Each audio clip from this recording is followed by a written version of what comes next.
Chesley Christ, I think that's her name. She dies at 30 from suicide.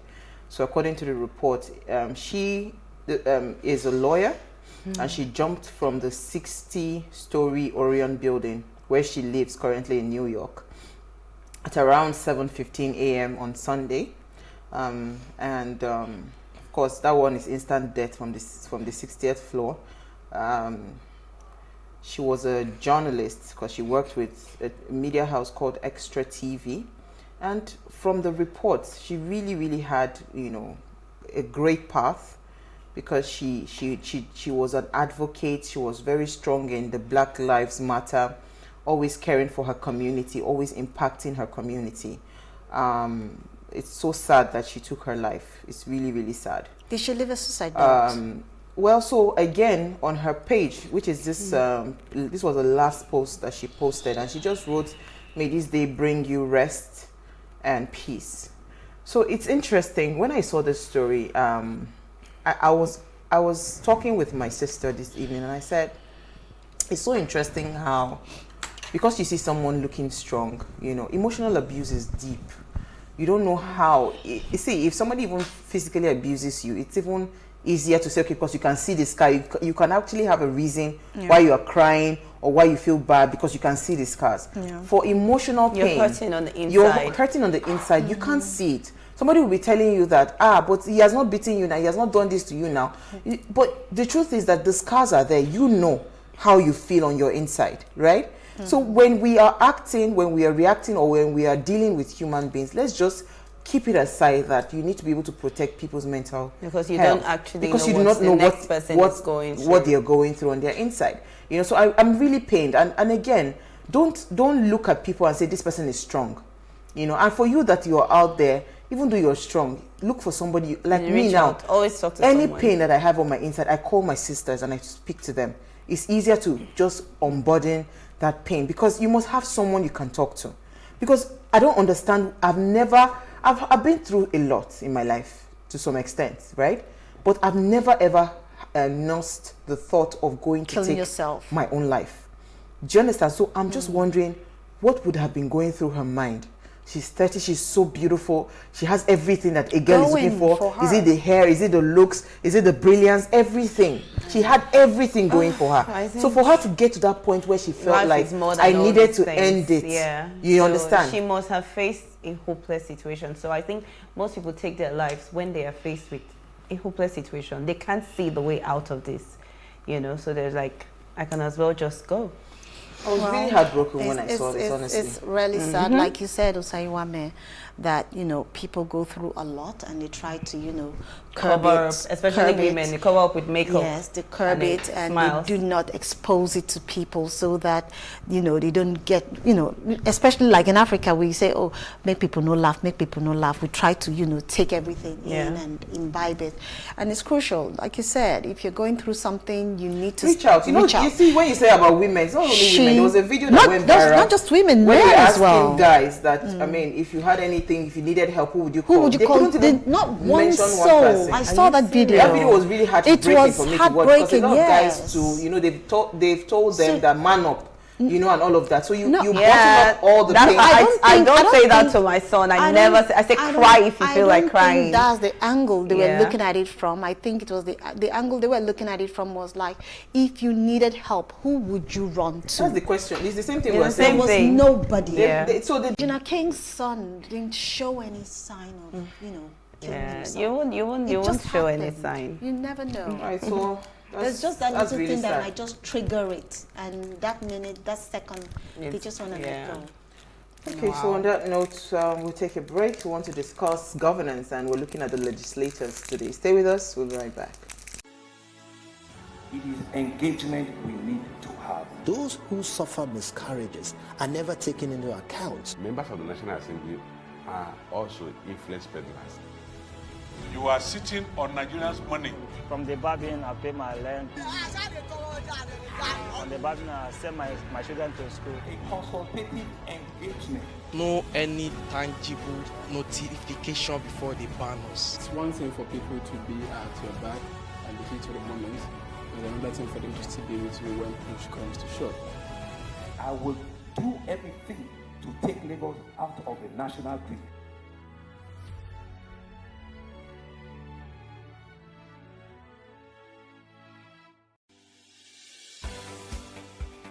Businesses in Africa can be very challenging. In Nigeria, it is particularly intimidating, and successful builders have learned how to navigate a hostile environment to unlock opportunities. But one major challenge businesses face is how to filter through the noise and identify where their ideal customers exist. Get insight and practical steps from industry players and captains of industries. Hear success stories to help you make informed decisions as you scale your business in Nigeria. Watch Business Insights at this time on PlusTvAfrica.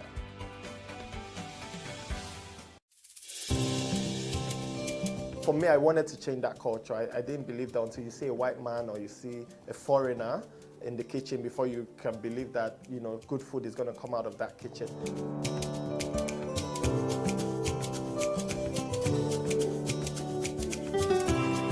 You can leverage on each other's spaces and, sell. We believe in Nigeria, right? We believe that Nigeria can get better. We, the youth, are the ones that can make it better. And my products are proudly made in Nigeria.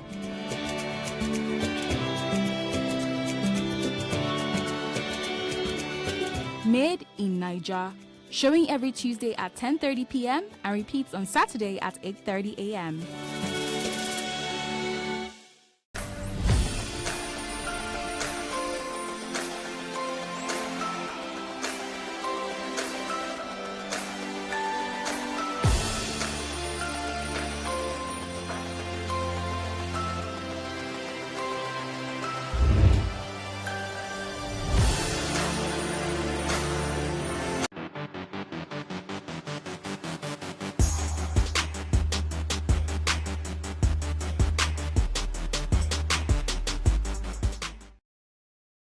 Thanks for staying with us. Now, according to Okosi Simbine 2010, the state of the legislature has been identified as the strongest predator of the survival of every democratic development.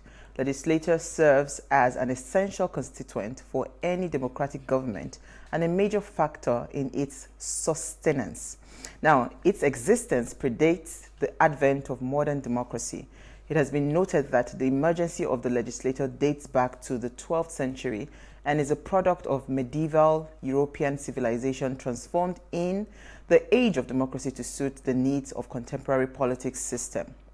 Now, considering the obvious weight the legislators carry, do you believe they have an impact in the Nigerian governance? Or, as it pertains to us right now in Nigeria. Now, please let us hear what you have to say. Remember, you can join the conversation. Send us an SMS or WhatsApp to 081-803-84663. I'm going to come to our lawyer first, our in-house lawyer, before I come to the guest lawyer. Mani, how important is the legislator when it comes to governance in Nigeria? They're very, very important because they help to make the law. And they help in budget oversight, they help to check everything. They are for the citizens. So they carry the voices of the citizens and, treat everything that has to do with them. So if they are sleeping on duty, then the citizens are going to suffer, their people are going to suffer. And that's what we see in Nigeria because most of the time they are away from their people. So you see them away from their constituency or whatever they call that. So they don't hear it. They can't bridge the gap that they're supposed to be bridging. Yes, so that's the problems we have. So I like the quotes that we took today. It says the greatest single virtue of a strong legislature is not what it can do, but what it can prevent. Right? And we see that there are so many things in terms of lapses and gaps that we see in our governance today. So do you think our legislator, Isilem come to you, do you think they're working? Are they doing their job? I would say no. Frankly speaking... Is it a no or? That's where I'm going to, frankly speaking, to an extent, no. And also to an extent, yes.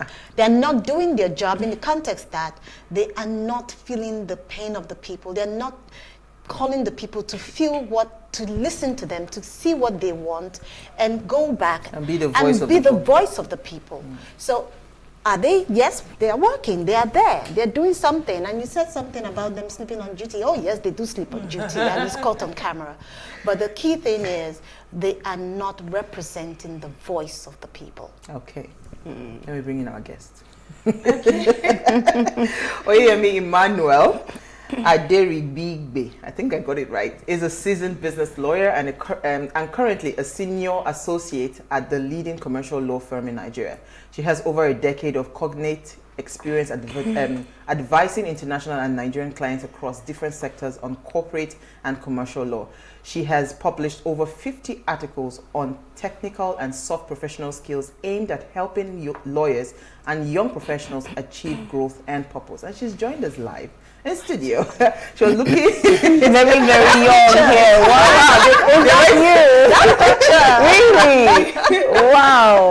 She's multiplying now. Younger you. Nice to meet you. Thank you so much.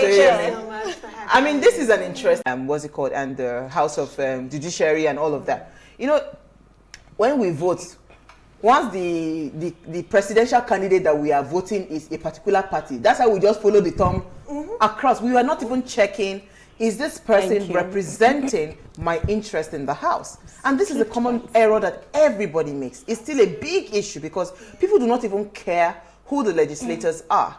They don't, so maybe you should help us break it down. How important are they when it comes to good governance or delivering good governance for any society?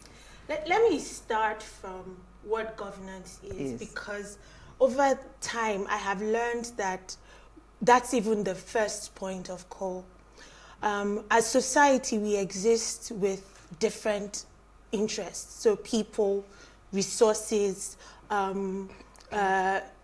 we came together in Nigeria as, you know, north, south, east, west, and the many divisions that we still do not recognize, right? And the idea of governance is that there is this central body that is representative of the whole, responsible for administering resources, responsible for entrenching culture, responsible for ensuring that respective rights are protected, right? And when it comes to, when you look at our environment, on every one of these indices I've mentioned, and these are just 3 of a billion, right? You would find us at fault in some way. Now, the structure of government takes different forms in different countries. In Nigeria, we have the executive government, which is responsible for the management. So you can say they are the CEOs and of the companies. Exactly. And then you have the legislature. Now, the legislature is not just an advisory board, or the legislature is supposed to be a check and a balance. So one of the critical indices for the legislature is independence, separation from the executive. So that's and then, of course, you have the judiciary, which is supposed to be like an arbiter to look into issues and then, you know, enforce what we have all contracted, what we have all agreed. Because the truth is that we are in a social contract. Yes. That is what it is between the government. Whether or not the contract is serving us is in question, you know. So that's it. The independence of each one of these units is very essential to their function. If they're not independent, then you can't even get governance. That's because at some point, there will be need for checks and balances. It's just like moving. A car in motion would always need to balance, you know.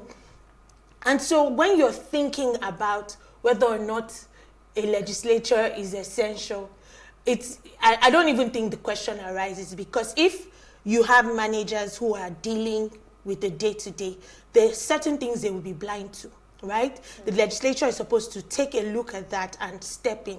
Now, what are the primary functions of the legislature that law has even said? To be honest, there are really only two: to make laws, and then to also investigate work done by the executive, look into that. Like be their watchdog. Yeah, be the watchdog and the balance. I mean, because when we use watchdog, it's part of why we also have this drama. Fight, yes. Do you understand? So let's say there's supposed to be a balancing effect, such that where decisions are made and they're not representative of the people, there is somebody that is saying, no, this is not I am representing this constituency. It doesn't serve my people, right? Now, we have 360 members of the House of Reps. We have a bicameral legislature, so we have the Senate and we have the House of Reps. Yeah. That's also a balancing, dance there as well. And the idea is that each one of these people is representing a subsect of the society. So I am from Ondo State, I'm from Oyo State, I'm from a particular local government. I'm representing if something goes wrong, it's the president. You're not thinking that there's actually someone that you elected here to do this. that's supposed to be responsible for that. So those are some of the issues that we have. So do we have governance? I will say not yet, right? We're still, but then I don't think it's a problem, and it's a personal view. Our democracy is nascent. It's how old? It's not even 30 years, right? So, and we are norming and forming, So it's like getting to a contract to see it doesn't serve you. You go back to the table. 30 years. It's okay. It's okay. Maybe we should honestly have these conversations because we wake up and compare ourselves to America, France. But they've given us laws based on these countries. No. Let me land. They've given us laws. We import a law. Does it represent our interests? Does it serve our actual problems?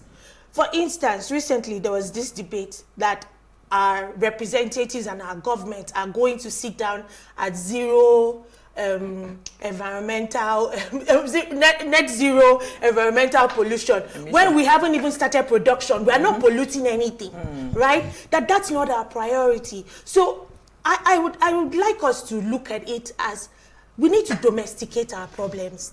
We need to domesticate our issues. We are on a path of growth. And I think the conversation gets better, or we have a more positive approach when we look at it like that. America didn't arrive at America today.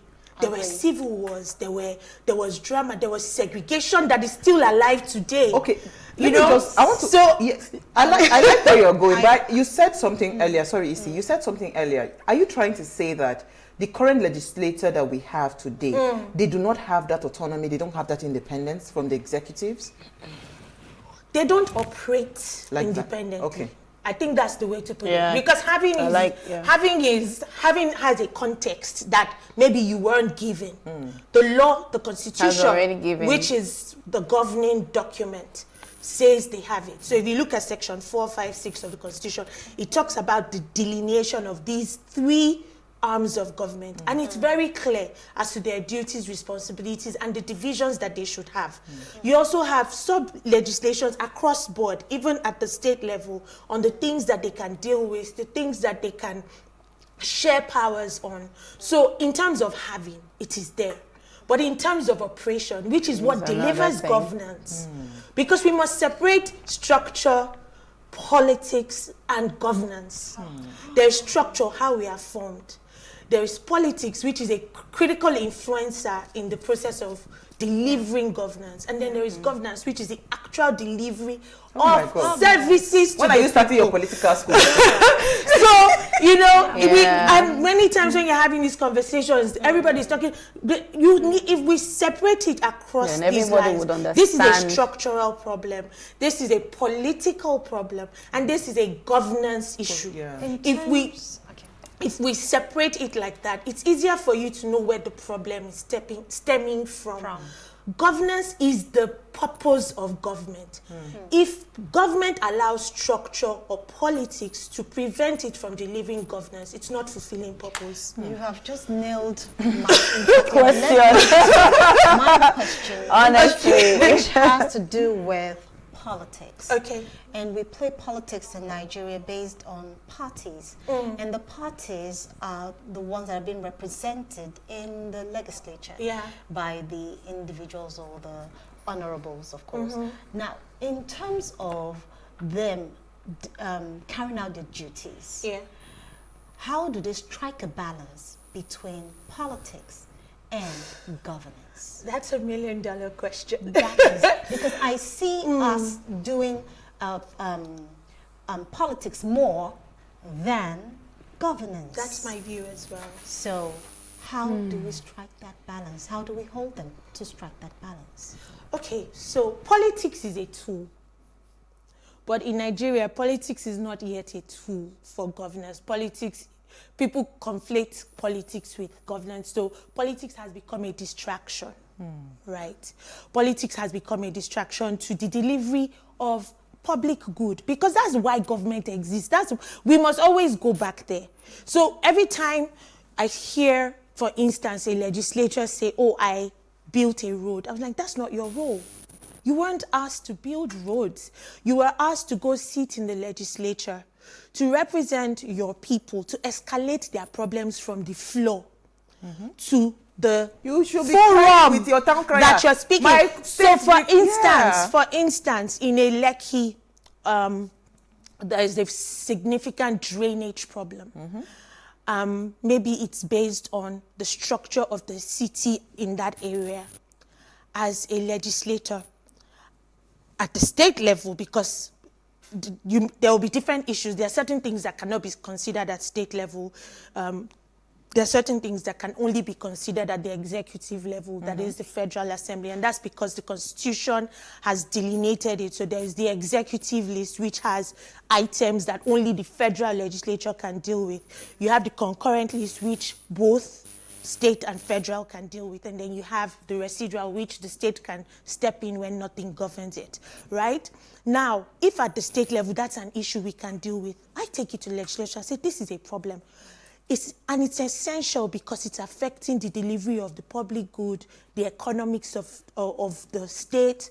Maybe we should draft a law that speaks to this, set up, maybe regulations that govern how drainages are maintained there. You set up regulations on Do you understand? what's it called, trash control. Yes. Because a lot of people block clog the whatever. And then you work with the executive to implement that law or the regulations.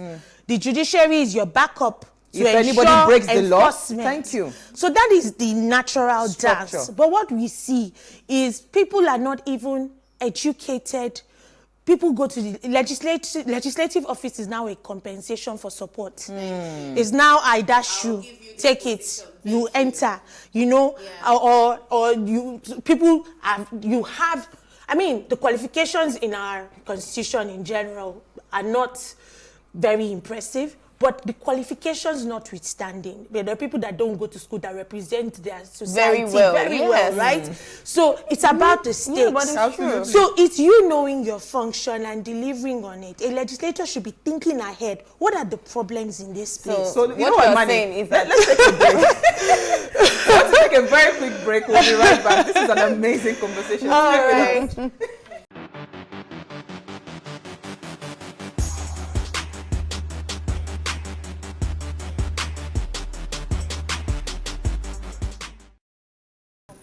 No worries. I hope I'm answering them. You are answering them. Thanks for staying with us.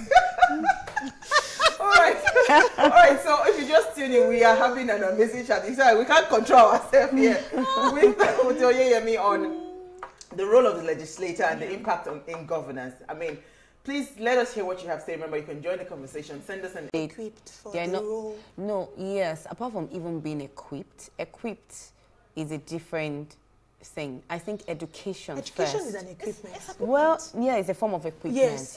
So they are not back to where they are supposed to be. That's the role of the people, actually.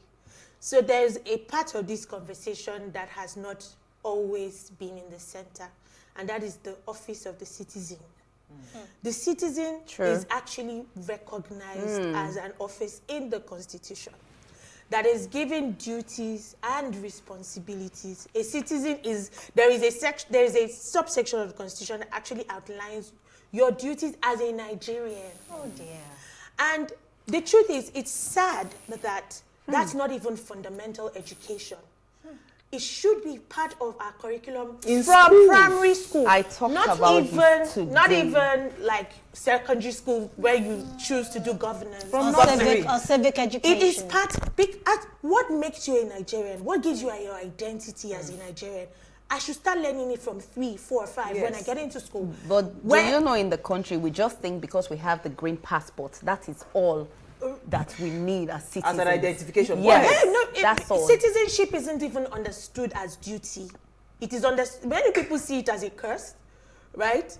That's why the Jackpot Gospel is, and everybody wants to get a blue you know passport. What I mean, right? But citizenship is actually a function of governance as well. Yes. So you have government as a block, and then you have the citizens as the bigger block.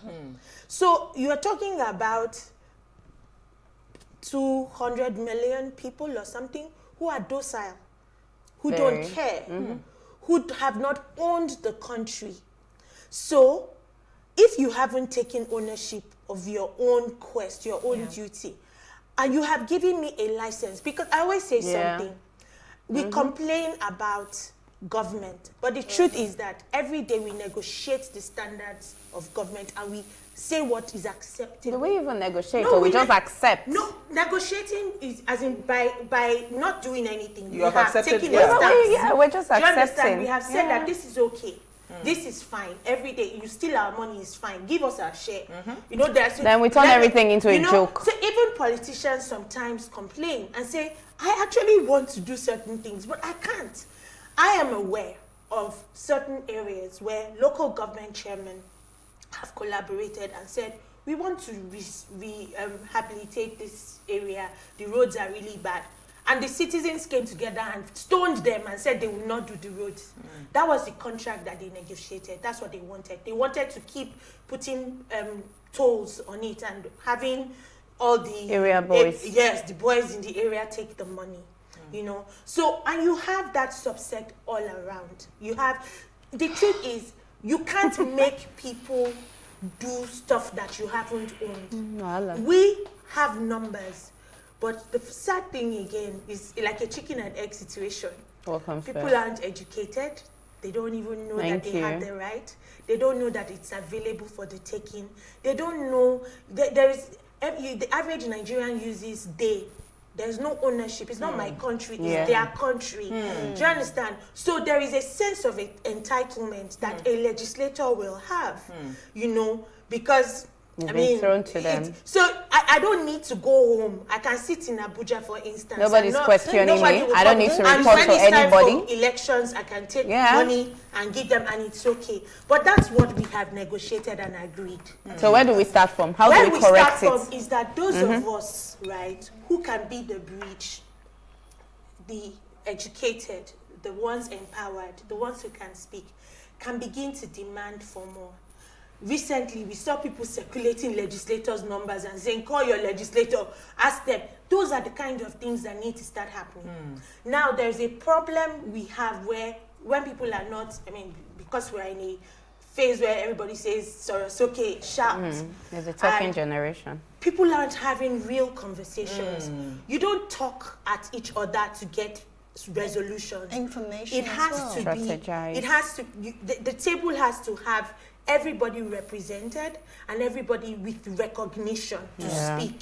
With that being said, we said everybody being represented and everybody having that voice to speak. Yes. And this question came in and it says, how can the electorate engage their elected representative? Okay. We know who they, first things first, how they come in has to change. All the impositions need to stop, right? It's just a fact. People that we don't elect, we can't hold accountable. Yeah. So our political parties have to be reformed to serve us. Our political, and how do you reform political parties? By becoming members as well. So citizens have to join political parties. And begin to demand. We shout that, oh, America, America. The average citizen in America has even an a child. You know, I'm a Republican. Yes. This is my ideology. We may not be there now. The truth is, parties are vehicles. They are like cars. It depends on who's riding them. If the citizens get involved and ride them, then you can. If you hold the politician accountable in the political party, when it's time for him to govern. Debates. The way you call the executives to come for a debate. There have been some. You know, that's what I'm saying. There have been some. There was one, I think, when there was a replacement recently in Lagos sometime. There was actually a debate for that. For that particular. Yeah, I think it was organized. I don't remember who organized it, but do you understand? But it was. You see, it's not as popular as a presidential debate, as a governorship debate. So what are we? What are we going? What is going to be a good place to start? Those are the things that we need to start doing. First, start having these conversations like we are having here, right? And reordering people's minds so that people take ownership. Because if we all don't own it, nobody would get it done, right? So at every level, state level, local government level, federal level, citizens have to take ownership. Now, is it a dangerous space? Is it a hard task? It is hard. Building is always hard, right? And we are not governance is not a process of elections. Elections are, forgive me, events. They are events in the process of governance, right? They are events. If we live from event to event, you can't achieve growth like that. You can't build. We must build a system of continuous nation building. So we are part of the process of installation. We are part of the process of administration. We are part of the process of change. If we need to remove you, do you understand? There's a power to recall. Nobody uses it. So let me ask the question. I like that, the power to recall. So kindly ask your guest where the NURTW has the right in the legislature to extort money from the entire commercial motorists in the entire Federal Republic of Nigeria. Is it in the Constitution? That's a question that is mischievous. But I would answer your question. You see, the NURTW has been given a pedestal that it doesn't really have, to be honest. It's an instrument that is being weaponized by different political parties, right? It's a stranger to governance. But we must not forget that it's not ghosts that are in the NURTW or any of these bodies, because I mean, spotlighting the NURTW is a little naive. There are so many blocks across board, you know, that are involved in the process of either weaponizing poverty or even making our political process difficult, right? There are people there, so there are stakes, there are interests that are being preserved there. What other interests are being preserved or escalated outside those bodies? People should own those interests as well and pitch those interests as well. When somebody comes and says this is how it's going to be done, there should be someone saying that no, it doesn't serve us. It doesn't serve our constituency. You can't do it like that. Okay, this is the person we are electing. This guy has a record that is not respected, or this guy has never served us. We want somebody else that we can trust. If you can't get options there, create your own platform and begin to pitch. But I would say something, which we are in a hurry. We are in a hurry. Because we're tired. Because we're tired, but there is no shortcut. And if we do not educate ourselves into power, right? Know the processes. The Constitution should be everybody's bread and butter as citizens, one. Number two, we shouldn't be external to the process. Why are we saying, I mean, I see on Twitter sometimes people say, give us who we should vote for. Why are you not part of the process of selection of who to vote for? Or why are you not putting yourself out there as well? You know, so citizens actually need to take ownership of this thing. If we don't, and our strength is in our numbers, if we don't, if we're looking for martyrs, we would be, we have always had a culture of empowering saviors who later become are violators, right? But now it's like people are now searching for martyrs, people that are ready to die to save them.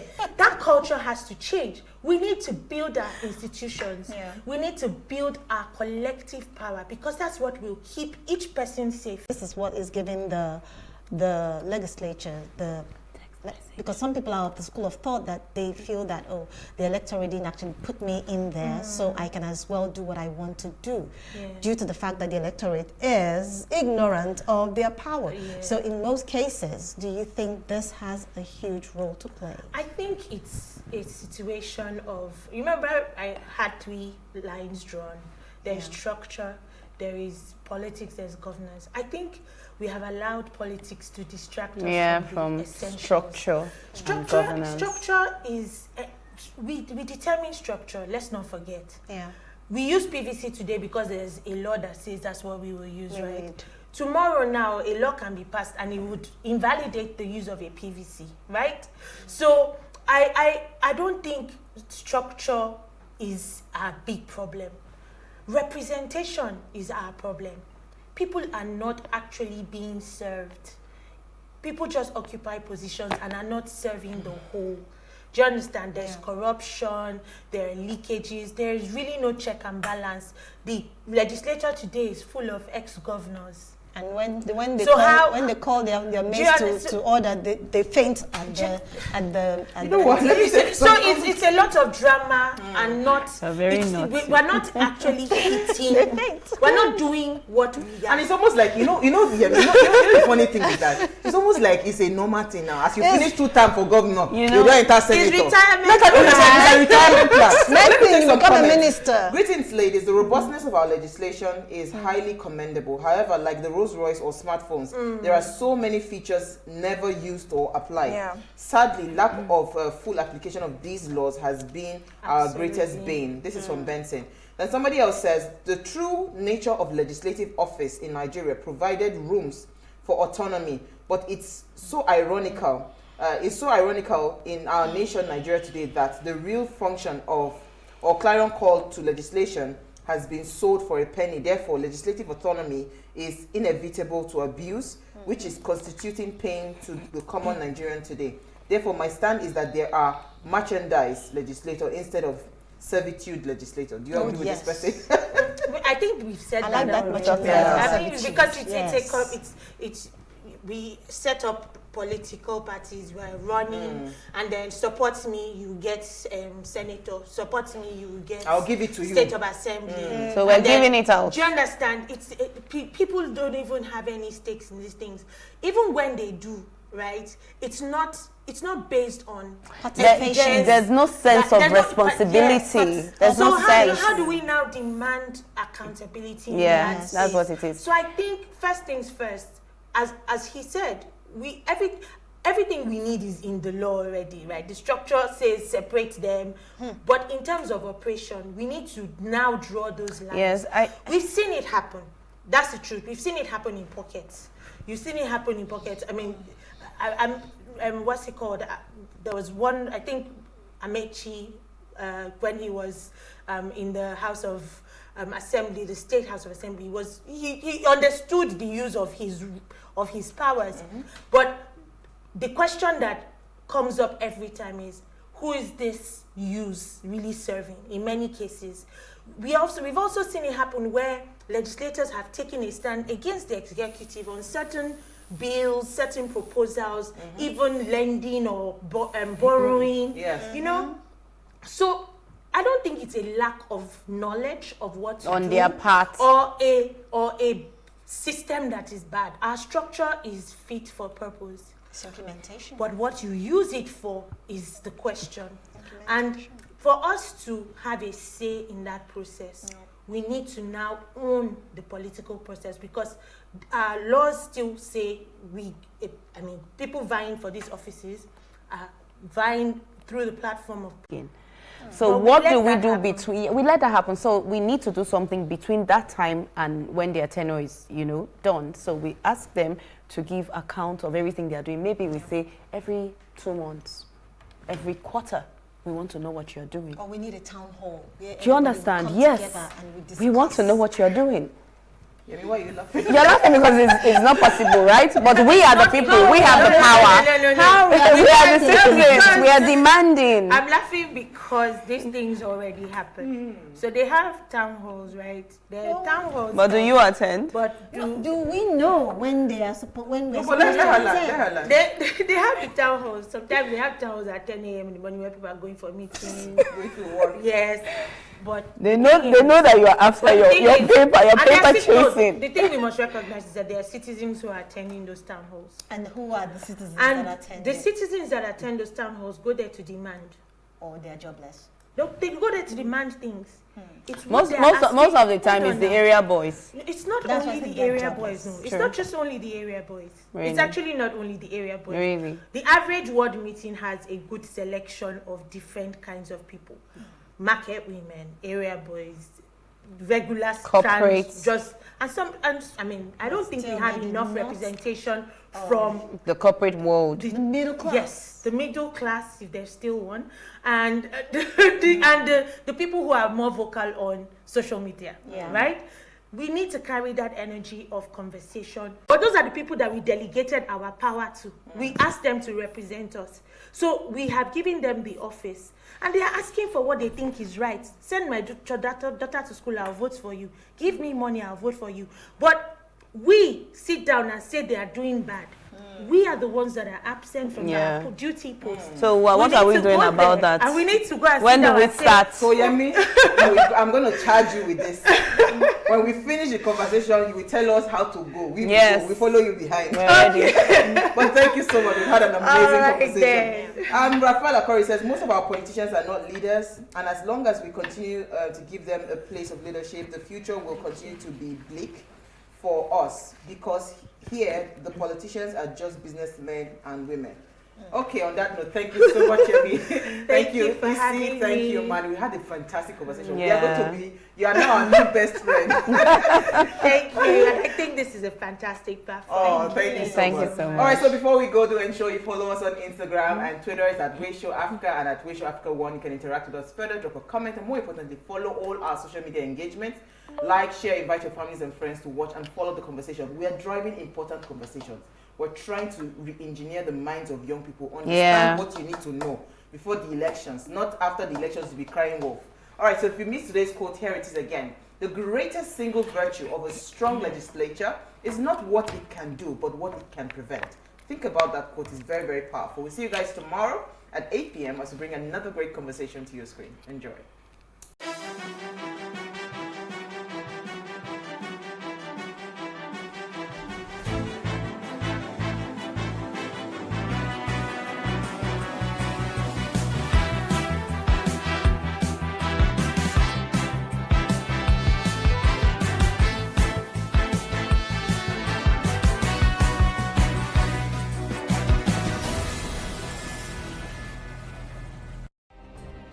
Nigeria's Niger Delta region, from where the black gold fuels Africa's largest economy, where the lines between wealth and poverty has never been thinner. Conflicts, poverty, insecurity, and environmental challenges daily confront the region. How can the Niger Delta story be changed for the better? Join Mamude Akuga at 9 p.m. every Friday evening on PlusTvAfrica as he probes deep in search of solutions.